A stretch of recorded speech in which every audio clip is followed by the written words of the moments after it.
Mi nombre es Araceli Villalba, soy cirujano pediatra del Hospital de Emergencias Pediátricas. Vamos a conversar acerca de las características del tórax y el abdomen del recién nacido.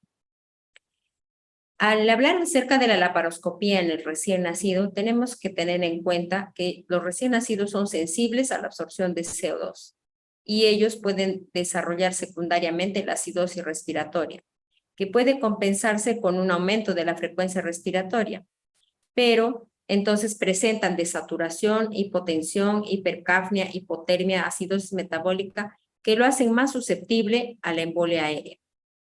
El recién nacido pretérmino tiene aún una maduración incompleta del desarrollo de sus órganos y eso puede presentar distrés respiratorio, apneas, ductus arterioso que lo acompaña, alteraciones de la termorregulación y respuesta al dolor. Es decir, es un paciente más complejo.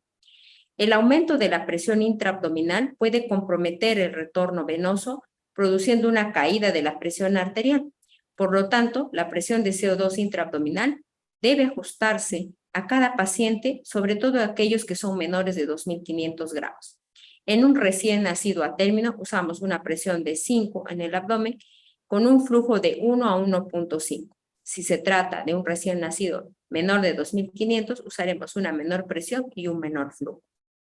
Entonces, esto es un resumen del neumoperitoneo que va a generar un aumento de la presión intraabdominal, un aumento de la presión venosa central, aumento de la presión capilar intraglomerular, por lo tanto, una disminución de la perfusión renal y una disminución de la diuresis y una oliguria después del acto quirúrgico, lo cual nos puede hacer ver que en una cirugía prolongada va a haber mayor oliguria. El neumoperitoneo va a aumentar la presión intraabdominal y el mayor riesgo al reflujo pasivo del contenido gástrico. También, el aumento de la presión intraabdominal va a producir un aumento de los diafragmas, una elevación de los mismos, alteraciones respiratorias, hipoxia, hipercarbia con vasodilatación y un aumento de la presión intraqueal. El neumoperitoneo va a producir un aumento de la presión intraabdominal con una elevación del diafragma. Por lo tanto, hay alteraciones respiratorias debido al menor espacio que tienen los pulmones para expandir, hipoxia, hipercarbia, y eso va a dar como consecuencia una vasodilatación, con un aumento de la presión intracraneal. Esto es muy importante tomar en cuenta para aquellos nacidos, sobre todo prematuros. La toracoscopía en el recién nacido también es importante planificarla, sobre todo por la técnica anestesiológica adecuada. Si el pulmón está permanentemente expandido, dificulta la visión del cirujano, por lo tanto, obliga a una intubación monobronquial o un balón Fogarty para bloquear el lumen, pero esto conlleva una hipoxemia que puede ser importante. En muchas realidades, el anestesiólogo hace una intubación central, pero disminuye el tidal para poder dar campo al cirujano a la cirugía. En la cirugía pediátrica, para balancear esto, se utiliza la insuflación de CO2 para producir una disminución de la expansión del pulmón. Solo lo necesario, permitiendo que al pulmón reclutar durante la cirugía y reducir la posibilidad de la hipoxemia y la hipercardia en el recién nacido. El tórax es particular, es cilíndrico, alrededor de 1 año. Su circunferencia se iguala a la de la cabeza. Las costillas son más horizontalizadas. Los músculos intercostales poseen escaso desarrollo y su capacidad torácica es pequeña, lo cual nos da un campo operatorio pequeño. Sus costillas inferiores no tienen movilidad, entonces la ventilación diafragmática es muy importante en ellos. En el abdomen, la pared abdominal es más globulosa y prominente por la menor tonicidad. Las paredes son blandas, casi hasta la pelvis, y solo tienen un plano firme posterior que es el osteomuscular. La diferencia con el niño es que el abdomen es más plano, los músculos son más tónicos, semejantes a los del adulto. En el abdomen existe un aumento fisiológico del colon en los recién nacidos, y este desplaza el diafragma hacia arriba, y lo cual también va a ayudar a la reducción de la capacidad torácica. La posición del estómago es horizontal. Su tamaño aumenta durante el primer año. Para la anatomía quirúrgica, el abdomen se traza en una línea vertical y mediana desde el apéndice sifoides hasta la sínfisis púbica, y otra línea horizontal y mediana que parte de ambos lados de la cicatriz umbilical. Esto va a dividir en 4 cuadrantes al abdomen, 2 superiores y 2 inferiores, importantes para la posición del neonato al momento de operar. Los efectos adicionales de la cirugía laparoscópica. En la toracoscopía, no todos los neonatos pueden tolerarla, porque tenemos que tener en cuenta el peso del paciente y la edad. La ventilación unipulmonar trae consigo la hipoxia y no todos los pacientes van a tolerar este tipo de ventilación. El aumento de la presión intratorácica trae consigo los problemas hemodinámicos que a mayor inmadurez va a generar mayores efectos. La posición del paciente es otra cosa que genera en el paciente la poca tolerancia a la toracoscopía. La laparoscopía, en cambio, es mejor tolerada por los neonatos, sobre todo si son a término. La insuflación intraabdominal enfría el abdomen y aumenta la presión, y esto también va a tener una repercusión hemodinámica. Y la elevación del diafragma también va a tener sus consecuencias en una insuficiencia respiratoria. Tenemos que evitar todo el tiempo la hipotermia en estos pacientes. La temperatura del quirófano debe ser adecuada, de 24 a 28 grados. Mantener las puertas cerradas, cubrir la cabeza y los miembros. Tener la precaución de usar las compresas y los campos secos para evitar esta hipotermia.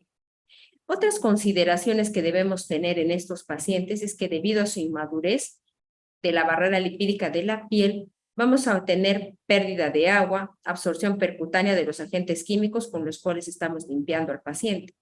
Son más susceptibles al trauma y a los microorganismos y a los cambios de temperatura por la inmadurez neurocutánea. Son susceptibles al roce, por lo cual tenemos que tener cuidado los mangos de presión, los adhesivos, y pueden ser susceptibles también a quemaduras y lesiones por compresión. El anestesiólogo pediatra es un médico entrenado en la anestesia neonatal. Es un médico que está acostumbrado a llevar un paciente con monointubación o con intubación central, pero que es muy pequeño o pretérmino. Fundamentos. Varios estudios realizados acerca de los efectos de la CO2 en los pacientes, tanto en toracoscopía como en laparoscopía, han sido estudiados. La conclusión de algunos estudios son que el impacto de los neonatos en el reparo toracoscópico, por ejemplo, de la atresia de esófago, con una insuflación de 5 milímetros de mercurio, se refiere que el CO2 que ha sido insuflado en estos pacientes causa una disminución reversible de la saturación de oxígeno y del pH. Es decir, el paciente durante la cirugía puede desaturar y estar acidótico, pero esto es reversible rápidamente conforme la cirugía va a durar menos tiempo. Y que la intervención toracoscópica no va a influir en la oxigenación durante la toracoscopía. También se hace hincapié en una insuflación de 5 milímetros de mercurio utilizada en la toracoscopía durante las atresias de esófago, que no tiene repercusión en la oxigenación cerebral durante la intervención toracoscópica. Es importante el uso de presiones bajas. En el tórax usamos presiones de 5 milímetros de mercurio con un flujo de 1. Y en el abdomen de 8 a 10 milímetros de mercurio con un flujo de 1 a 1.5. El bajo flujo de CO2 puede llegar hasta 5 litros por minuto, pero es preferible no llegar hasta este límite. El tamaño de los instrumentos son muy importantes durante la cirugía laparoscópica y toracoscópica. Es adecuado utilizar instrumentación pequeña, como de 20 centímetros, y los trócares adecuados para estas pinzas. Se ha ideado nuevos trócares para los pacientes neonatales. Son instrumentos cortos y con traba, para evitar la salida y entrada del tórax del paciente y crear enfisema subcutáneo. El posicionamiento del paciente y del cirujano son muy importantes.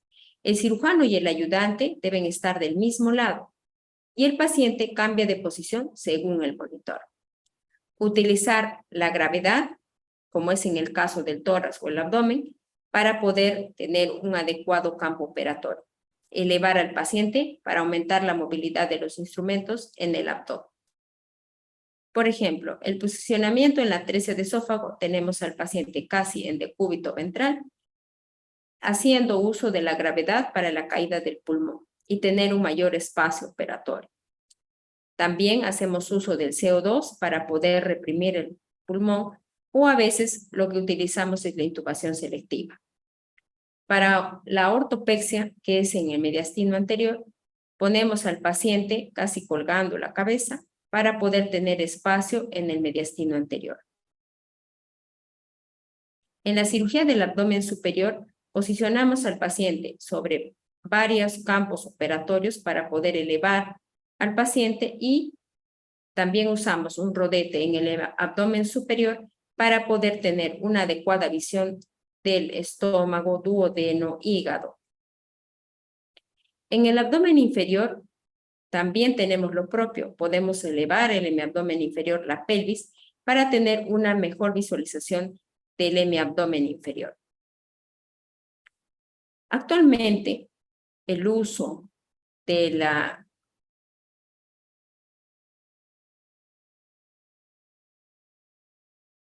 ¿Qué podemos hacer si tenemos una baja casuística de los casos?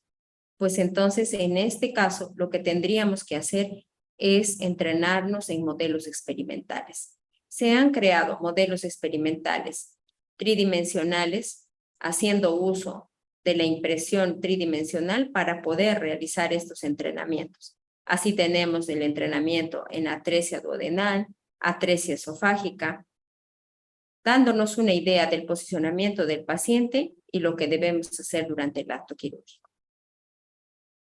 Gracias.